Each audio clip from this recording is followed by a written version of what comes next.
Bueno, en primer lugar, agradecer a Nicolás, a Carolina y a Nelia por la invitación. Y como es el segundo día y último día, también las quiero felicitar mucho felicitarlas por la organización, tanto en la parte científica como en la parte social, por lo menos estoy seguro que a todos, pero a los profesores que venimos de afuera nos han tratado maravillosamente. Además decirles también que es un honor haber sido elegido por nuestra forma de pensar de Henry y mía sobre el fútbol, haber sido elegido en el equipo titular de amigos de Henry del exterior. Mi tema probablemente no va a ser tan bonito ni tan curioso como los temas anteriores y los que siguen después, debido a que la epidemiología es parte de la ciencia en que lo único que es importante, pero está llena de cifras que hay que memorizar. Por lo tanto, voy a cometer ciertos errores que uno no debe cometer cuando hace charlas, como es leer las diapositivas, porque son un montón de datos numéricos que es imposible de retener. Segundo, pedirles disculpas porque por culpa exclusivamente mía, no de las personas encargadas de la técnica, el pendrive que traje no funciona bien. Por lo tanto, estas imágenes son sacadas de la tablet con la que traigo, pero que no es la charla definitiva, por lo tanto van a haber muchos errores ortográficos. Realmente es un reto que lo que se me pidió hablar sobre epidemiología y las enfermedades digestivas en Latinoamérica. Yo creo que en el poco tiempo que uno tiene no se puede dedicar a todas las enfermedades digestivas en Latinoamérica. Por lo tanto, he escogido 4 de ellas.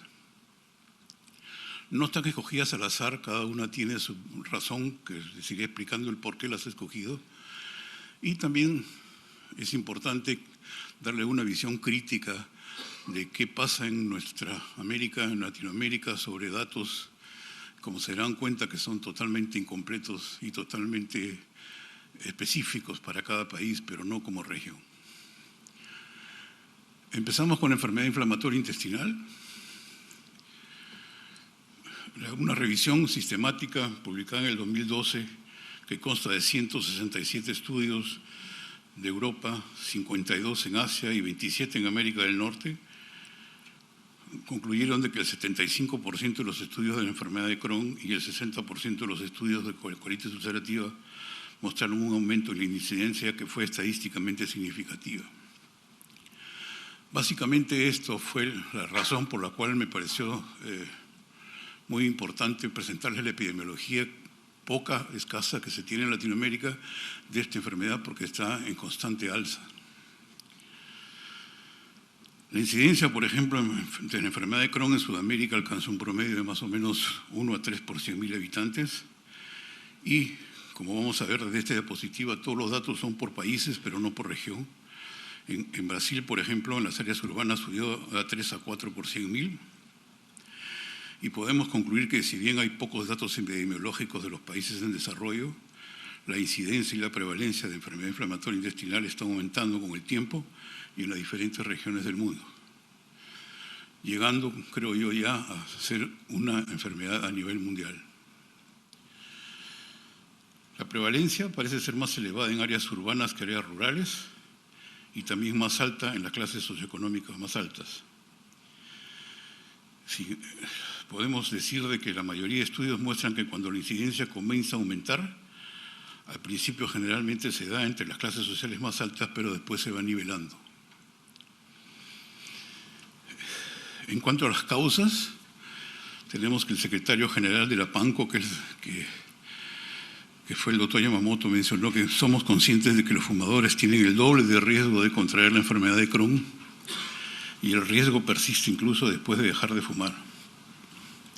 Sin embargo, también anotó de que se puede presentar una mejoría de los signos de la enfermedad a solo un año de haber dejado de fumar. Otro hecho es que si los individuos migran a países desarrollados antes de la adolescencia, aquellos que pertenecían a poblaciones de baja incidencia aumentan sus incidencias, y esto es particularmente válido para la primera generación de estas familias que hacen la inmigración. Una de las hipótesis que explica cuál es la diferencia en incidencia entre las naciones desarrolladas y las no desarrolladas o en desarrollo es la hipótesis de la higiene. Se supone que en los países desarrollados, en la infancia, los niños y los jóvenes no tienen contacto con organismos potencialmente no amistosos y por lo tanto no desarrollan una inmunidad temprana como es en los países en desarrollo. Por lo tanto, no tienen un repertorio inmunitario suficiente, ya que no se enfrentaron a organismos agresivos. Y son ellos los que presentan una mayor incidencia de enfermedades inmunitarias crónicas, incluyendo la enfermedad inflamatoria intestinal. Otras que influyen el por qué las naciones en desarrollo están aumentando, la dieta y el estilo de vida occidental. Aquí, no sé si crítica, pero una de las observaciones importantes en los países en Latinoamérica, tratamos de copiar ya sea el estilo de vida o esto de la parte occidental, de Europa, de Estados Unidos. Y eso hace que esa variación en los estilos de vida tiene importancias para cambios tempranamente en la vida y aumenta la incidencia de enfermedad inflamatoria intestinal. En los países desarrollados, la colitis ulcerativa surge primero y después es seguida por la enfermedad de Crohn. Sin embargo, en los últimos 20 años, el Crohn ha sobrepasado la colitis ulcerativa en cuanto a incidencia. Mientras que en los países en desarrollo, en los que está surgiendo la enfermedad inflamatoria intestinal, generalmente la colitis ulcerativa es habitualmente más común que la enfermedad de Crohn. En cuanto a la edad, la enfermedad de Crohn tiene mayor incidencia en la tercera década de la vida y después va disminuyendo con la edad, mientras que la colitis ulcerativa es bastante estable entre la tercera y séptima décadas. En cuanto al sexo, antes las mujeres padecían más de enfermedad de Crohn que los hombres, sin embargo la tasa de incidencia entre los niños pequeños han sido más elevadas y esto está equiparando los sexos. Ya por ejemplo en los estudios del este de Asia, la predominancia es masculina y para la enfermedad de Crohn la relación entre los sexos ya es igual en colitis ulcerativa. Aquí viene más o menos ya lo nuestro. En Latinoamérica existen pocos estudios epidemiológicos de esta enfermedad inflamatoria intestinal. A pesar de las pocas publicaciones, algunos estudios han reportado un crecimiento en la frecuencia, tanto de enfermedad de Crohn como colitis ulcerativa.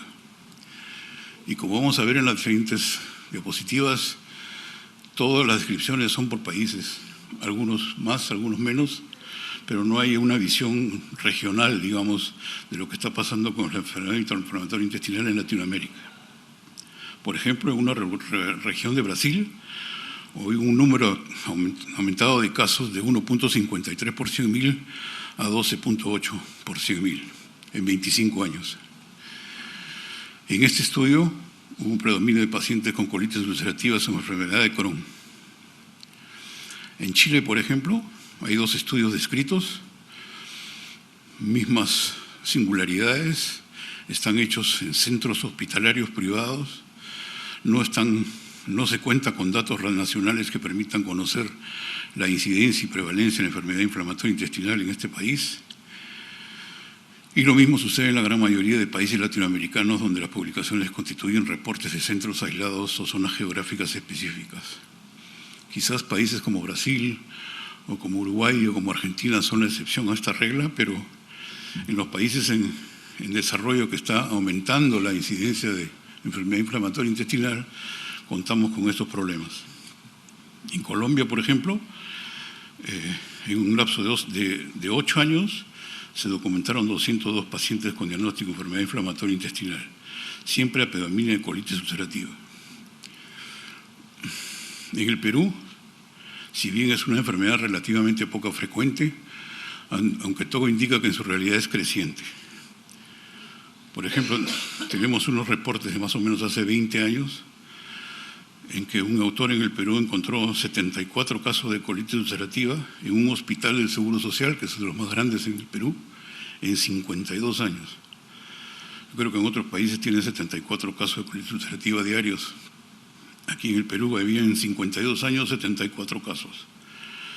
Mientras los estudios se van volviendo más modernos, entre comillas, sigue aumentando. Ya no son 74 casos en 52 años, pero también en el otro hospital más grande de la Seguridad Social en el Perú, en 2 años solamente había 43 casos de colitis ulcerativa. Y así por el estilo, todos son reportes de hospitales. Básicamente no hay un registro a nivel nacional que muestre una tendencia al aumento, pero no está corroborada en estudios nacionales. Es por eso de que la elaboración de registros nacionales en países latinoamericanos va a permitir conocer la realidad de la enfermedad inflamatoria intestinal en nuestra región.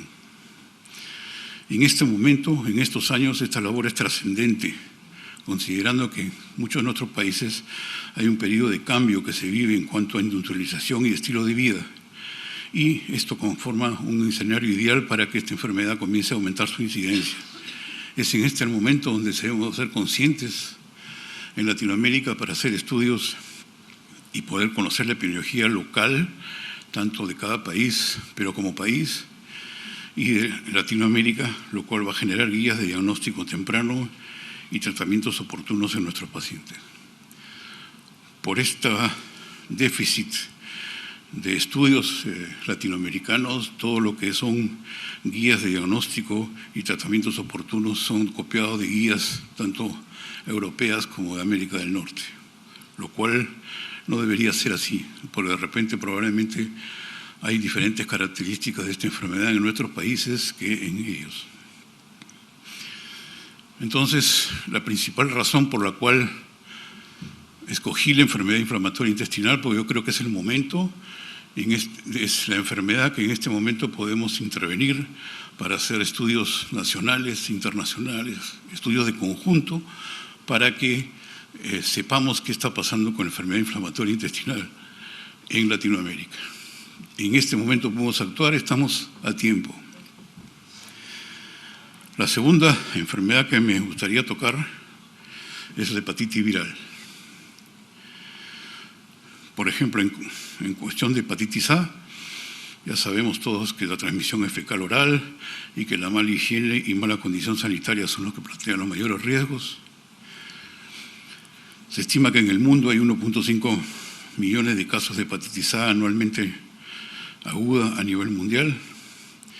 Lamentablemente la mayoría de los cuales ocurren en áreas con mala higiene y mala infraestructura sanitaria, lo cual la prevalencia y su incidencia está directamente relacionada con las condiciones socioeconómicas. La infección ocurre predominantemente en la infancia. En nuestros países en desarrollo, generalmente más del 90% de los niños ya tienen virus A en los primeros años. También está de más decirles que los grupos de riesgo son niños que viven en áreas de mala sanidad y baja higiene, niños que viven en áreas de alta incidencia, consumidores de alimentos de alto riesgo, empleados de guarderías y familias de niños que asisten a guarderías o gente que viaja a áreas endémicas. A diferencia de lo que hemos visto en la enfermedad inflamatoria intestinal, en esta enfermedad sí tenemos un mapa mundial en cuanto a la incidencia que puede ser dividida en alta, intermedia, baja o muy baja. Lamentablemente, como ven en este mapa mundial, toda Sudamérica y la mayor parte de Centroamérica tienen incidencia alta. Pero para que vean la diferencia con las demás enfermedades que voy a presentar, esto está bastante bien documentado.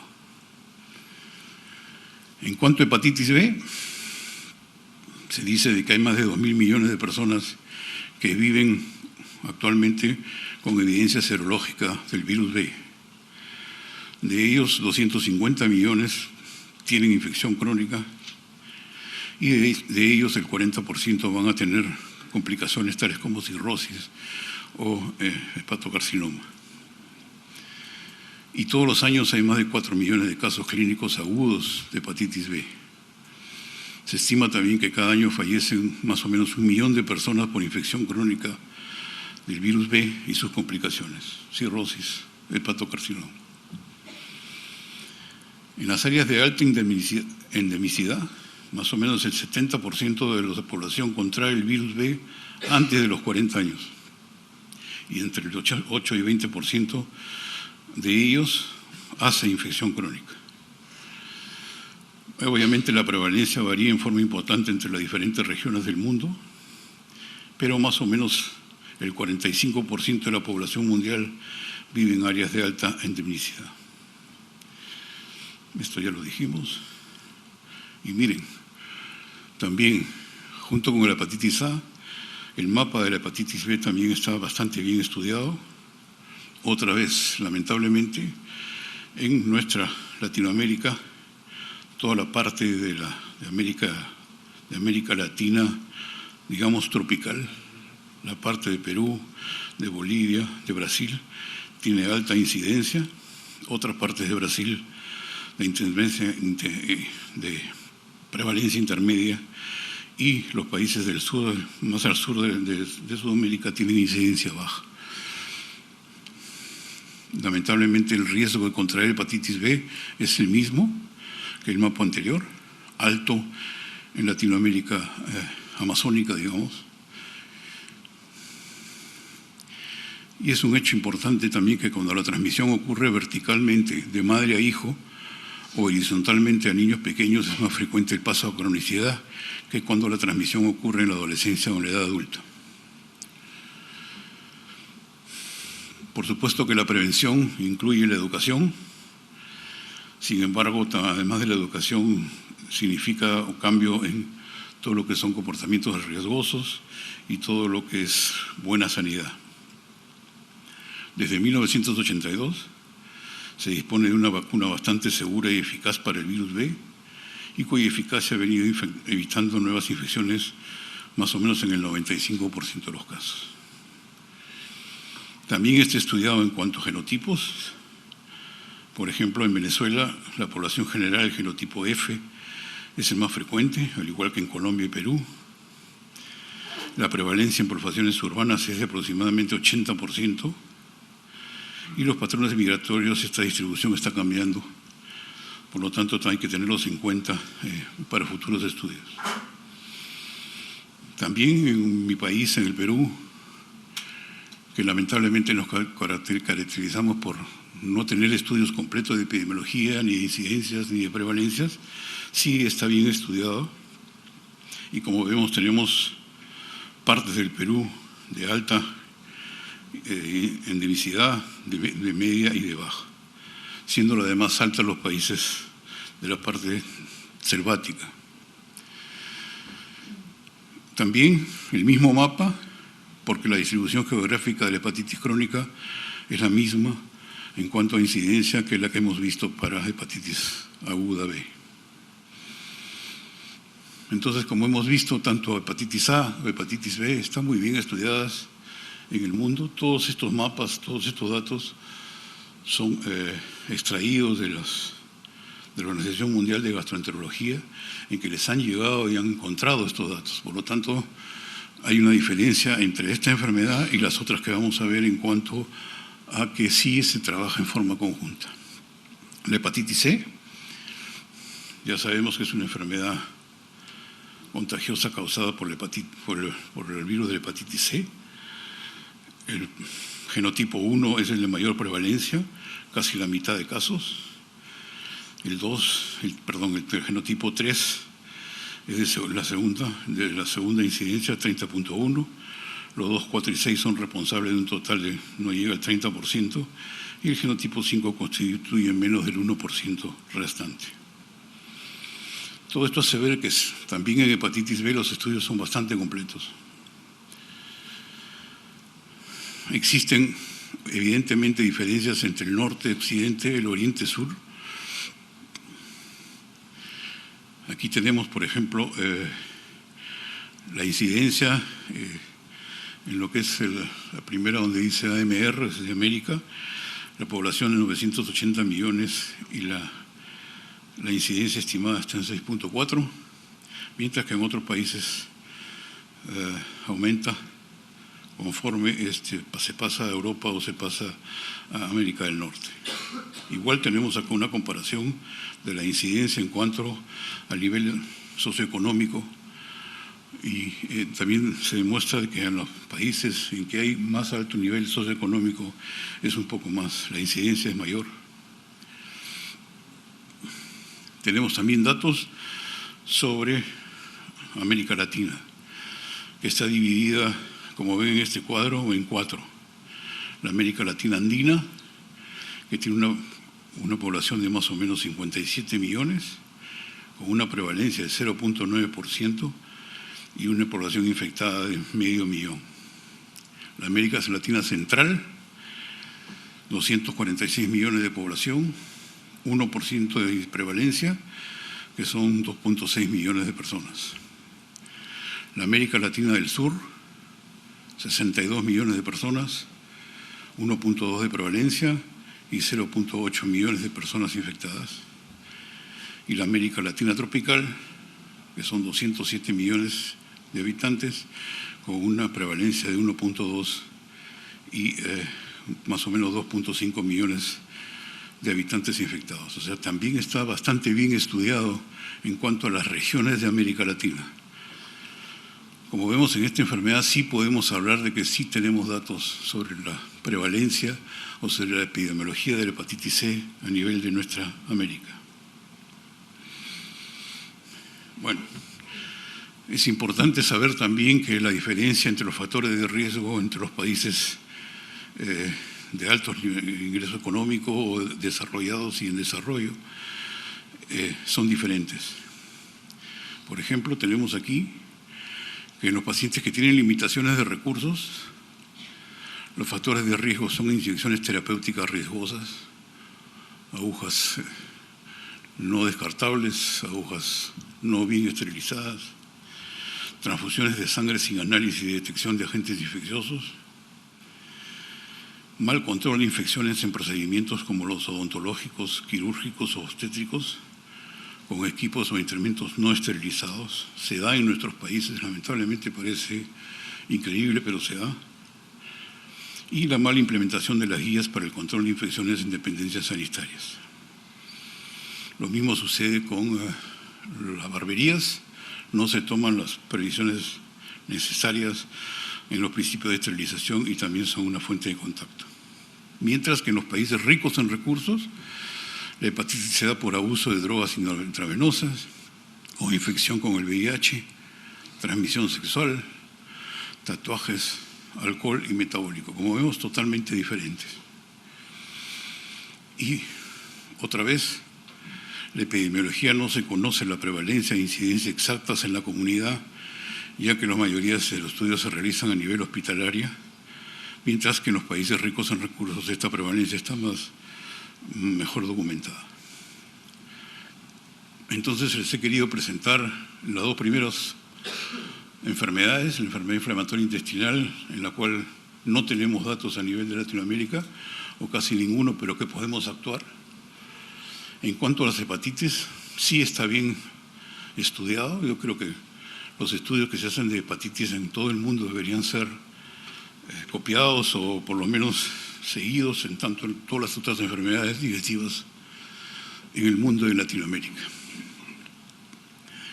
La tercera enfermedad es el Helicobacter pylori. Hecho importante es que sugieren que los seres humanos habrían sido infectados desde la época en que el hombre emigró de África hace más de 58.000 años. La prevalencia del Helicobacter pylori es mayor a 50% en el mundo. Puede variar significativamente entre país y país y dentro de los países. Aumenta con la edad. Pero en los países en desarrollo la infección por el Helicobacter pylori es marcadamente más prevalente en edades más jóvenes que en los países desarrollados. Existen varias cepas que difieren en su virulencia y que intervienen vinculados al huésped y al ambiente. Se sabe que la edad, la etnia, el género, La geografía y las condiciones socioeconómicas son factores que influyen en la incidencia del Helicobacter pylori. Como les dije, es generalmente más alta en países en desarrollo y más baja en países desarrollados. Pero también en el mismo país pudiera haber una amplia variación entre región y región de cada país, sobre todo entre las poblaciones urbanas y las poblaciones rurales. Y esto tiene que ver con las diferencias socioeconómicas entre las poblaciones. Su transmisión es generalmente vía oral o fecal-oral. Son muchos factores los que intervienen en la prevalencia de la infección: falta adecuada de higiene, no buen agua potable, no una buena higiene básica, dietas inadecuadas y superpoblación. La prevalencia en países emergentes es del 70 al 90% en los países latinoamericanos. El momento en que se adquiere la infección en los países emergentes, los niños de temprana edad ya aportan el HP. Pero felizmente con todas las actitudes que se han tomado en otros países, las personas más jóvenes se están beneficiando y hay ahora menores tasas de incidencia y prevalencia, resultando en una mejoría de calidad de vida en algunos otros países. Aquí sí, en Latinoamérica, contamos con un consenso, el consenso de Río de Janeiro de febrero de 1999, en que une sus conclusiones es que la prevalencia global de la infección en Latinoamérica es 60% con variaciones entre 30 y 90%. Los países de más alta incidencia: Chile, Perú, Colombia, Ecuador y Costa Rica. Aquí tenemos más o menos una comparación entre países de África, de América Central, de América del Norte y nuestra América del Sur.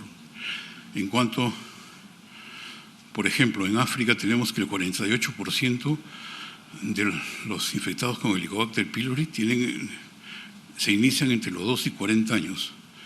En América Central más o menos entre 5 y 10 años. En Canadá ya sube más o menos en niños hasta entre 5 y 18%. En adultos, cuando la infección es en adultos, desde los 50 hasta los 80 años hay el 23% de prevalencia. Y en Estados Unidos los adultos y en Canadá es del 30%. Mientras que vemos que en nuestros países, a la edad de 5 años en Bolivia, ya el 54% de los pacientes ya tienen Helicobacter pylori. En Brasil, el 30% cuando tienen entre 6 y 8 años y va aumentando con la edad. En Chile, el 3.9%, de 3 a 9 años, 36%, y en adultos, 72%. Y lamentablemente en mi país somos los que batimos el récord, que en el momento que están tomados estos datos, la prevalencia era del 90%. La tasa de recurrencia también es diferente. Tenemos países desarrollados de 1 a 5% al año.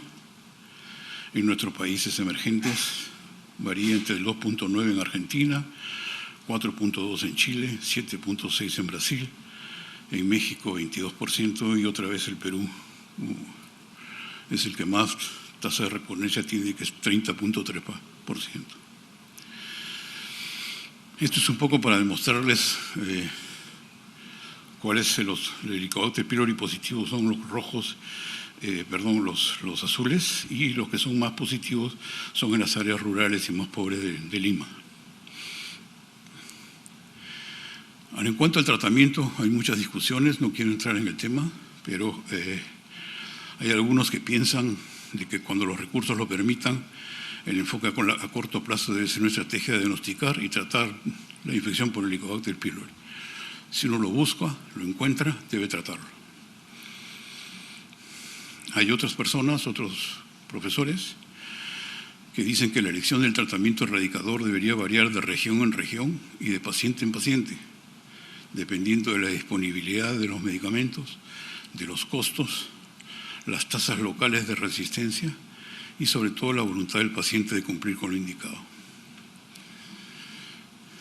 Y hay otros que dicen, por ejemplo, que el Helicobacter pylori tiene una reputación de causar úlceras y cáncer, sin embargo, perseguirlo hasta la extinción puede ser un error. En conclusión, en cuanto al Helicobacter pylori, se encuentra en la mitad de la población mundial, es muy variable entre las regiones geográficas, es alta en países en desarrollo y más baja en el mundo desarrollado, aunque en los últimos años ha visto una tendencia decreciente de la prevalencia del Helicobacter pylori en muchas partes del mundo. En los países en desarrollo definitivamente el Helicobacter constituye un problema de salud pública y es probable que la vacunación con una vacuna terapéutica sea la única estrategia que logre determinar una diferencia decisiva entre la prevalencia e incidencia a nivel mundial. Aquí quiero hacer otra observación. Es por eso que traigo el Helicobacter pylori a compararlo con el de la hepatitis. Hasta hace unos 20 años o 25 años, quizás un poquito más, la hepatitis C en el mundo era incurable. Se morían casi todos los pacientes. Y ahora es curable, totalmente curable. Y con medicamentos, entre comillas, sencillos por vía oral. Mientras que lo mismo no pasa con el Helicobacter. Ni siquiera hemos podido dar con una vacuna que sería la solución. Es porque la hepatitis C es un gran problema en los países desarrollados, Norteamérica, Europa, y el Helicobacter pylori no. Yo creo que tiene muchos de esos factores. Cuando una enfermedad grave o de alta incidencia es en países desarrollados, la cura viene rápida o las investigaciones son muchas, pero cuando no les toca a ellos, la cura y el enfoque se demora bastante. Así se molesten los amigos de Europa o de Estados Unidos, yo creo que esa es una de las causas, lo cual muestra pues que aún Latinoamérica y otros países en desarrollo no estamos a la altura de lo que se hace en los países desarrollados en cuanto a investigación y recursos económicos. La última es la enfermedad por reflujo gastroesofágico. Ya sabemos que es una enfermedad mundial cuya prevalencia está aumentando. Todos son síntomas molestos que tienen consecuencias sociales importantes y que afectan negativamente la productividad laboral. Se dice que la mayor incidencia de ERG es en caucásicos, pero eso no creo, aparentemente no tiene nada que ver con los factores genéticos, sino con el estilo de vida. Hay comorbilidades que son frecuentes, diabetes, síndrome metabólico, enfermedades cardiovasculares, apnea del sueño, sobrepeso y obesidad y otras. En cuanto a la alimentación y el estilo de vida, está demostrado que lo único que está demostrado es que un alto índice de masa corporal se asocia con un mayor riesgo de enfermedad por reflujo gastroesofágico. Tanto el rol de las bebidas carbonatadas, el café, el alcohol o el tabaquismo son considerados como factores de riesgo, pero no están claros. No hay una evidencia clara y precisa de que pueden ser causantes de la enfermedad por reflujo gastroesofágico. Lo único probado es el sobrepeso. ¿Cuál es uno de los problemas de la enfermedad por reflujo gastroesofágico? Que la mayoría de los estudios epidemiológicos se basan en síntomas. Y estos datos epidemiológicos sobre la prevalencia con síntomas son poco fidedignos. ¿Por qué? Porque en cada país y en cada idioma lo que se describe como reflujo, como pidosis, como dispepsia, muchos se contraponen o muchos se montan. Por lo tanto, no sabemos si lo que se está hablando es dispepsia no ulcerosa, si lo que estamos hablando es de enfermedad por reflujo gastroesofágico o alguna enfermedad funcional del esófago. Aquí, otra vez, la prevalencia de la enfermedad por reflujo es entre 10 y 20% en Europa y América del Norte, en Asia 5% y en Sudamérica no sabemos. Sabemos por países, pero no sabemos por región. Ya sabemos que los síntomas son pirosis y regurgitación, con alta sensibilidad y una especificidad un poco más baja por lo que hemos explicado. Y este es un mapa también sacado de la Organización Mundial de Gastroenterología, Miren los datos que tenemos sobre enfermedad por reflujo gastroesofágico en el mundo. En nuestros países, en nuestra América Latina solamente hay datos fidedignos en Argentina, Uruguay, parte de Chile, mientras que en el resto de países no sabemos mucho, o digamos, no están reportados a nivel mundial. Sin embargo, se puede inferir que la incidencia es alta en Norteamérica, Australia, Europa septentrional, media, en Asia occidental, en Asia del Sur, en América del Sur, y baja en Asia oriental, Europa meridional, y no tenemos información suficiente del África. La prevalencia de pirosis y regurgitación en Latinoamérica es de 11.9 a 31.3%. Estos son datos hechos por un estudio de la autora Graciela Solís, que es uno de los pocos estudios que trata de explicar la prevalencia de los síntomas de enfermedad por reflujo gastroesofágico por región. Mientras que la prevalencia de esofagitis por reflujo, que ya estamos hablando de lesión mucosa, en pacientes derivados por enfermedad por reflujo gastroesofágico, los síntomas para endoscopía digestiva alta fue de 35 a 47%. Este es un cuadro, no se los voy a explicar, pero quisiera que se fijen un poco en la penúltima línea y miren en países como Argentina, Brasil, México, los criterios de inclusión son totalmente diferentes a lo que actualmente se conoce como la definición de enfermedad por reflujo gastroesofágico. Entonces, sus datos son relativamente ciertos. Esto es igual, están basados en, como ven ustedes, pirosis y regurgitación por frecuencia, ya sea diaria, ya sea una por semana, ya sea 2 días por semana, lo cual en estos momentos no es la definición adecuada. No existen estudios poblacionales en los países en que la autora revisó. Por ejemplo, tenemos estudios en Argentina, en Brasil, con prevalencia de 35%, de 47%, en el Perú similares. Todos son estudios de hospitales o de regiones solamente, pero no de país. Podemos concluir entonces que la prevalencia de enfermedad por reflujo gastroesofágico en Latinoamérica tiene por lo menos el mismo nivel que en Europa y el norte de América. Los datos poblacionales son escasos y se necesitan estudios epidemiológicos adicionales a gran escala para tener una evaluación más precisa. En los últimos años, el uso de la definición de Montreal para identificar alergia definida por síntomas en estudios poblacionales permitirá la comparación de los datos de las distintas partes del mundo. ¿Cuál fue la meta de este consenso? Desarrollar una definición de enfermedad por reflujo que sea global en su aplicación y llene las necesidades de los pacientes, médicos de todas las especialidades y entidades reguladoras de servicios. Linda declaración, y que se resumió en que la enfermedad por reflujo gastroesofágico se definió como la condición en que se desarrolla cuando el reflujo del contenido gástrico causa síntomas o complicaciones. Totalmente diferente a los criterios que hemos demostrado que se usaban antes, que eran síntomas de 1 vez por semana, 2 veces por semana o 1 vez al mes. Les dije que linda declaración, porque yo pertenecía a este consenso. Si no recuerdo, éramos 3 o 4 miembros de Latinoamérica, en que la primera barrera fue el idioma.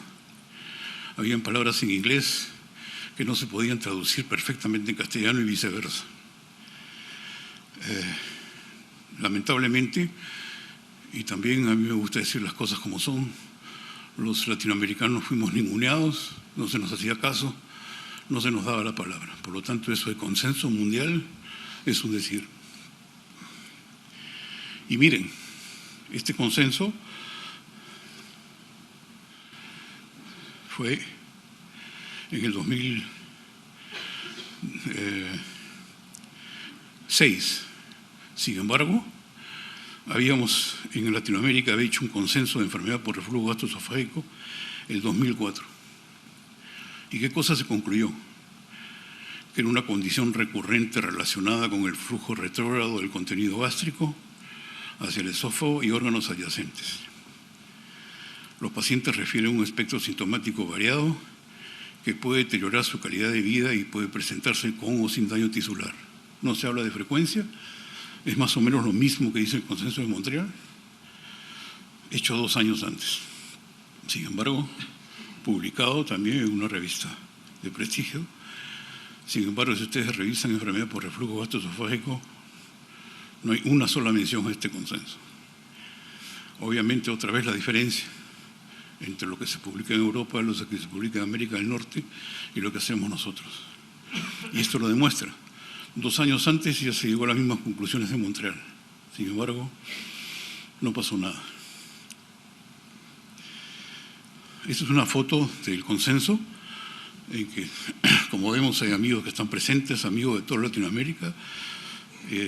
Está Fernando, está Daniel, y obviamente con esto concluyo y por qué el Helicobacter pylori y por qué la enfermedad por reflujo gastroesofágico, ambos consensos ideados, dirigidos y liderados por quién otro que Henry Cohen. Entonces, mis últimas palabras sean para homenajear a Henry. Ya no sé qué decir después de todo lo que han escuchado ayer, pero quizás pueda basarme en ciertas anécdotas que tuve yo con él. No sé si soy el de los extranjeros que han venido, el que conoce más tiempo a Henry, o por ahí vamos. Él probablemente no se acordará. Mi primer contacto con Henry fue cuando Perú se presentó para ser candidato al Congreso Panamericano en Belo Horizonte. No voy a decir el año, pero hace muchos. Y competimos con Santo Domingo y competimos con Chile.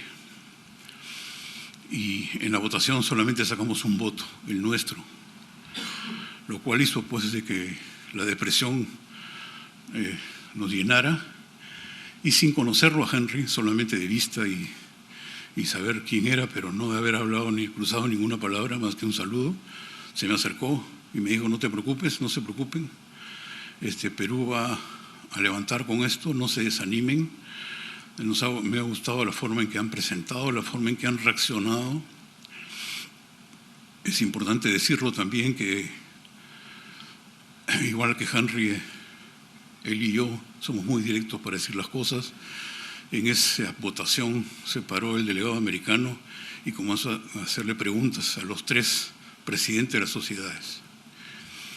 Y una de las cosas que le preguntó es que si ellos sabían cuál era el día de Thanksgiving y si coincidía con el Congreso, y que no podía ser así. Entonces, creo que al igual que Henry, yo no me puedo quedar callado. Me levanté y le dije: a nosotros no nos importa qué día es el Thanksgiving, porque en los congresos panamericanos que nosotros hemos asistido, nunca un norteamericano ha asistido como asistente, siempre vienen como profesores. Obviamente no sé si fue la causa que no sacamos ningún voto, pero necesidad de decirlo. Después de eso comenzamos a conocernos mucho más, y las anécdotas que vienen de la Asociación Interamericana de Gastroenterología, hoy para mí, lamentablemente, la Organización Panamericana de Gastroenterología, cambio de nombre que no tiene ningún sustento, pero hemos trabajado años codo a codo con la Asociación Interamericana de Gastroenterología. Los que estuvieron presentes ayer se dieron cuenta de que había un título que le faltaba a Henry, que es ser presidente de la Sociedad Interamericana de Gastroenterología. Había sido secretario general, pero no presidente. Obviamente, para los que no lo conocen y no conocen su trayectoria, sonaba un poco: ¿qué pasa aquí? Bueno, yo quiero informarles que Henry 2 veces pudo ser presidente de la Sociedad Interamericana de Gastroenterología, con mucho más méritos que todos los que alguna vez fuimos. ¿Y por qué? En la primera de ellas, por desprendimiento personal hacia su mentor, a su maestro. Él fue elegido como presidente de la Asociación Interamericana de Gastroenterología, se paró y dijo: no voy a ser yo, esto se lo cedo al doctor Elio Ceballos.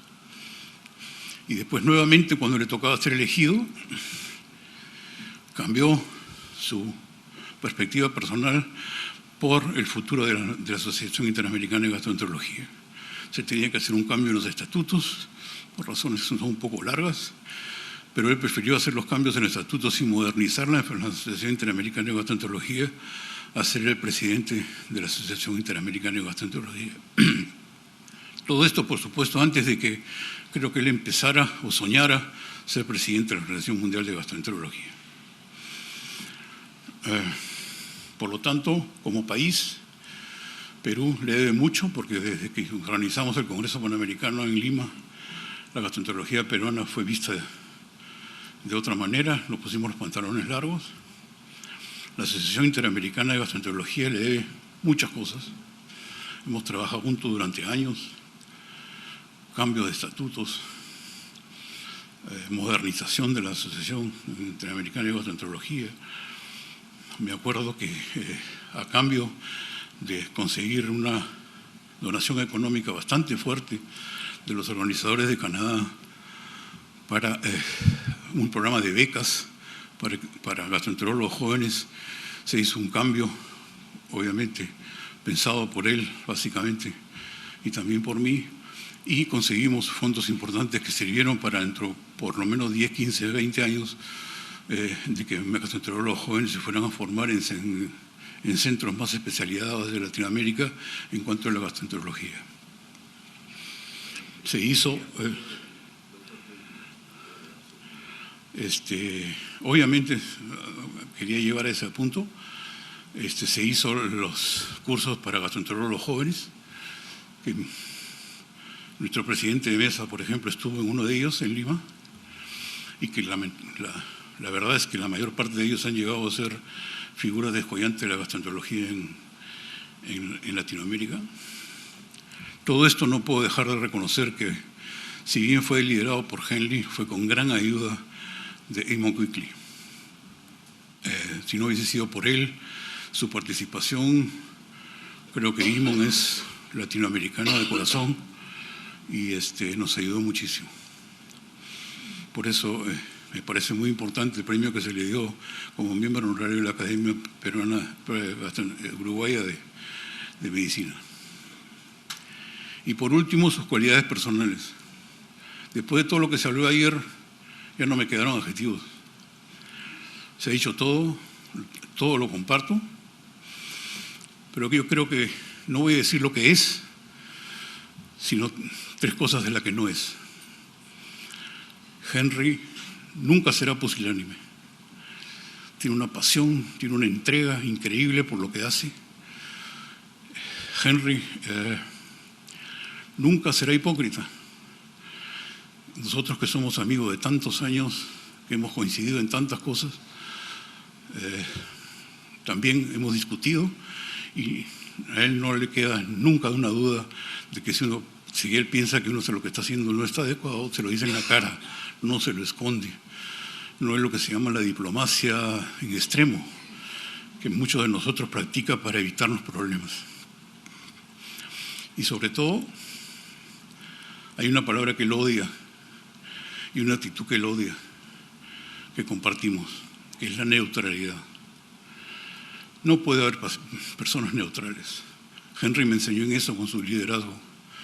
O se toma una posición o no se toma. No hay que estoy bien con Dios, estoy bien con el diablo, no me peleo con este, no me peleo con el otro. No sirve ser neutral. Uno sus pensamientos, sus principios debe mantenerlos y pelearlos. Y por último, nos une una gran afición por el fútbol. Es en algo que no nos hemos podido poner de acuerdo nunca. Bueno, obviamente él discute conmigo por la selección uruguaya y la selección peruana. Nosotros no tenemos nada que ver con su selección. Sin embargo, quiero decirle que en la última Copa América le ganamos, por penales, pero le ganamos. Discutimos de que el mejor equipo del mundo es el Nacional de Montevideo. Y yo le digo que es Universitario de Deportes, que es de Lima. Tampoco nos vamos a poner nunca de acuerdo. Pero finalizo con una anécdota. Henry me regaló una camiseta nacional y yo tenía una camiseta de mi equipo universitario de deportes. Y en uno de mis viajes a donde están mis nietos, le llevé las dos camisetas. Para mi sorpresa fue que la única que se pone es la del Nacional. Así que hasta en eso me ganó. Muchas gracias por todo.